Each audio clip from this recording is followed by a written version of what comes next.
मित्रांनो, तुमच्याकडेही असे कागदाचे आधार कार्ड आहे का? तर ते आताच फेकून द्या, कारण तुम्ही आता घर बसल्या पीव्हीसी आधार कार्ड जे एक नवीन लुक मध्ये येते ते मागवू शकता आणि ते तुमच्या मोबाईल मधून अगदी 2 मिनिटांमध्ये करू शकता. कसे करायचे लगेच सांगतो, परंतु त्याआधी अशाच कामाच्या माहितीसाठी पेजला फॉलो आणि चॅनलला सबस्क्राईब करायला विसरू नका. चला मोबाईलच्या स्क्रीनवर. तर मित्रांनो, यासाठी तुम्हाला गुगलवरती UIDAI असं सर्च करायचं आहे. त्यानंतर 1 नंबरला जी वेबसाईट येईल त्यावर क्लिक करायचं.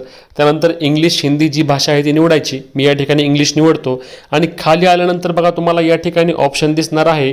हे बघा मी झूम करतो. ऑर्डर आधार PVC कार्ड यावर तुम्हाला क्लिक करायचं आहे. क्लिक केल्यानंतर या ठिकाणी तुम्हाला तुमचा 12 अंकी आधार नंबर टाकायचा आहे. त्यानंतर हा वरती असणारा कॅप्चा कोड टाकून तुम्हाला या ठिकाणी सेंड OTP या बटनावर क्लिक करायचं आहे. OTP सेंड केल्यानंतर हे बघा या ठिकाणी सांगते की तुम्हाला 50 रुपये चार्ज द्यावा लागणार आहे आणि 50 रुपये चार्ज पे केल्यानंतर तुमचे जे काही असणार आहे नवीन PVC कार्ड अगदी कलरफुल आधार कार्ड तुम्हाला अगदी 4-5 दिवसांमध्ये तुमच्या पत्त्यावर येऊन जाणार आहे. त्यामुळे ही महत्त्वाची रील शेअर करायला आणि फॉलो करायला विसरू नका. जय महाराष्ट्र.